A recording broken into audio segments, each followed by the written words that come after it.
Hey guys, Wade Willis here, coming today to talk to you guys about the newest episode of Is It Wrong to Pick Up Girls in a Dungeon, aka DanMachi Season 3, Episode 2. And guys, not gonna lie, I was asking for one thing this season, and it was protect Weene. And I thought it would be Episode 3, maybe Episode 4 before the Hestia family shits the bed and does something to either lose Weene or I don't know. I just thought we were going to have at least a few episodes enjoying her being safe. But of course, that did not happen. Before I go any further, guys, if you haven't subscribed to my channel, please do. It helps a ton. And if you enjoy this video, please leave a like. Now, we were introduced in this episode, or I should say officially introduced, to the Ikelos family. And the guy leading this family for the day-to-day stuff for the adventurers is this guy named Dix. Yes, we have a guy named Dix and a girl named Weene. I don't know if this is on purpose, but it's pretty funny to me. And we noticed that this family, we actually saw them in the previous episode. They were the ones kind of hunting down Weene and before Belle kind of put her in the cloak and protected her. So they are upset that they lost the Viovre, Weene, and they had plans to sell her to another town, I believe. So, and then we're introduced to Ikelos, and he is kind of more of a scummy god. And I looked into the lore of him, and one thing that I really do enjoy about this show is they try to, for the most part, keep a lot of the lore similar for the gods. Like Ikelos is, he's from the underworld, and he's like the personification of nightmares, and he can kind of go into people's dreams and basically mess with people through their dreams. And this is something that's it's kind of brought up later on when he's talking to Hermes, but I'm guessing this is something that we're going to actually see him do, and I'm pretty excited and also scared to see him utilize this dream stuff probably. Then the Hestia family decides that they need to have some people go down into the dungeon and try to get information about Weene. So they're going to try to go to the 19th floor, which is the Colossal Tree Labyrinth. They can't have everyone go because they need to leave some people to protect Weene. Smart decision. One of the only smart decisions by the Hestia family in this episode. Belle goes to ask Ryu, the super strong elf from the tavern, for her help. Initially, she says no. Then Big Tits McGee, not Hestia, but Aisha, the really hot prostitute, she runs into Belle and is offering her services if Belle services her after, which Ryu gets all defensive because she's trying to hook up Belle with her friend, the other elf. And this is probably my favorite exchange. Ryu and Aisha are arguing back and forth, and Aisha says okay, I'll have a taste of them, and then I'll give Belle back to your friend to hold hands. And I was like, it's a pretty savage comment, but also that would be what would happen. And still, I don't understand how Belle. I'm pretty sure he's still a virgin, and I don't know how. Welf and Lily, they're also on this trip down to the 19th floor, and I don't know if this is explained better in the light novel. So light novel readers, feel free to comment here and let me know. But Belle is kind of getting worked over in the dungeon, and it seems like he's doing it on purpose to be able to leave with Welf and have a conversation with him and stuff.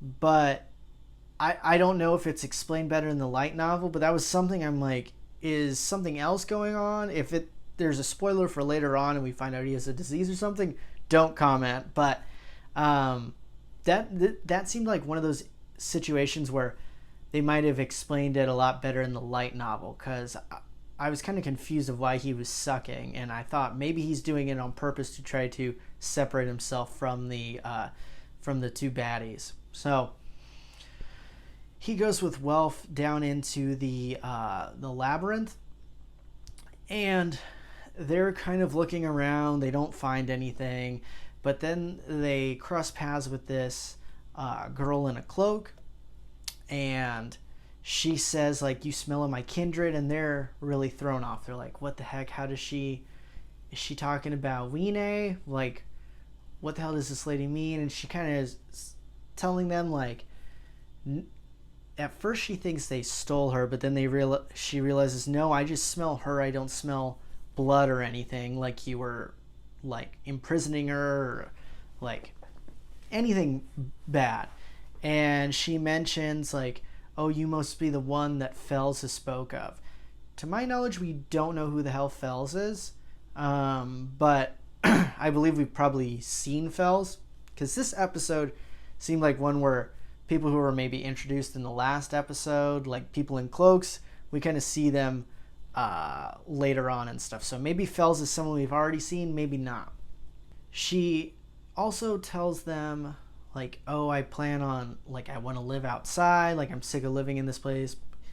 I feel for you. I would want to leave as well. And then she, like, kind of, like, flies away, it seems like, and she leaves a feather behind. My amazing deductive reasoning, I'm going to assume that she is the, I would say probably a harpy that we see in the opening of this season. So I'm guessing that's who that is, because we see a harpy fighting side by side with Belle. That would make sense that that's who this is. Then Belle's leaving and runs into the Ikelos family, and they're like, oh, we saw him that day as well. So they're kind of putting two and two together. Now, I don't understand. Again, this must maybe another thing from the light novel, but just by chance they ran into another monster that can speak. What were they trying to actually find? I guess that did give them evidence, but at the same time, I'm like, as soon as they ran into that girl, they're just like, all right, time to go. Like, I feel like you could have looked in that labyrinth maybe a little more, but again, maybe they did do more in the light novel and they're just cutting stuff for time. So they're dipping out. Lily, like, wants to know what happened, and they're like, we'll talk to you at the back at the mansion. Belle says he needs to go, like, walk things off. Then of course, who would have expected this? We all did. Ikelos finds Belle, and apparently his party or his family sent him a text and said, hey, be on the lookout for Belle. He finds Belle when Belle's in his vision quest, and asks him about if he's seen a Viovre. Belle has no poker face. He probably should work on that. And you can tell that Ikelos is, like, can see through Belle's horrible poker face. Luckily for Belle, Hermes comes in and kind of saves Belle from having to ask questions that he's going to give away the answer to. And Hermes calls out Ikelos and is asking him, like, hey, like, have you guys been smuggling monsters out? Which, in the first scene, we saw that they did have monsters caged. So, put two and two together. Yeah, they probably are. And they wanted the Viovre to sell to another city. Yeah, they're smuggling. And then I believe he brings up, like, the dreams thing and, like, trying to create chaos through beast dreams or something like that. And which this goes with the whole lore of Ikelos, and Ikelos just denies everything. Hermes is telling him, hey, you need to, like, get better control of your family. They're just doing whatever they want to do. And he tells him, like, yo, dude, like, they're entertaining to me. Like, I'm going to keep letting them do what they want while they're entertaining for me. Now, and he says eventually, too, like, to Hermes, like, yeah, what's, like, going to happen? Like, you'll kill me and then I just go back up to heaven? That's, like, not a big deal to me. So, someone that's doing things just for his own amusement and is not scared of dying and being sent to heaven, that's an extremely dangerous character. And you couple that with his ability possibly to go into people's dreams and like mess with their dreams. And now that I'm thinking about it, he might have been messing with Wine's dreams this whole time. Or all the stuff that Wine had been dreaming in the last episode is something that just did happen in the past, which I thought previously. So, lots of stuff to unpack there. Now we have probably the biggest bonehead move by the Hestia family. And they're talking in the mansion about Wine, having a heated debate. They don't try to use, I can't remember if they have a spell where people can't listen through doors or anything in this world. I mean, most fantasy things, they have something like that. If they don't have that, maybe look around if you're going to have a heated debate, or like as someone starts to talk about someone, go open the door and see if that person's around there. I don't know. Usually, here's the deal. I am so like worried about that. If I'm talking about someone, I like check my phone to make sure I haven't accidentally butt dialed that person, even if I've not called them in years. So come on, do your due diligence. But again, we needed to do this for the plot. Wine hears what Lily's saying about like Wine being like a ticking time bomb. They're having a discussion that there's another monster that can speak. All this stuff's, to be honest, Lily does have some solid points, but again, don't have Wine hear it and maybe debate it somewhere else. I don't know, maybe the attic. I don't know. There's a lot of places that would have been better than in the Great Hall where there's going to be an echo. Wine hears it, and the thing that really like triggers Wine is when she hears Lily refer to her as a monster, and then Wine like runs away looking for Belle, and you just feel super bad for her. And Wine sees that these boxes are about to fall on this little girl. Goes to try to save the little girl. We see that she does save her, and she ends up saving her with Wine apparently has one wing. Don't think I ever remember seeing that. Now this little girl is incredibly frightened. In her defense, if I was tiny and looked up at like a monster thing with like one bat wing, I'd probably be scared too. But the townspeople start stoning Wine, and I almost started stoning my freaking TV at this point. I got so pissed. I'm like, these mother effers, these townspeople are the absolute worst. Like, don't stone. It's like, I knew stuff like this was going to happen, but it just pisses me off. We need to protect Wine. That's just how it is. And I'm pissed it's episode 2 when we already have shit hitting the fan with the family mismanaging stuff with her. So Belle sees her getting stoned, and he's about to go save her. Welf stops him and is like, hey, what are you going to do? Like, once you grab her, like, you're exposing your identity. Now, Welf does have a point. And I believe it's Ryu goes, and the elf girl goes and saves Wine and takes her to the old house, like in the basement.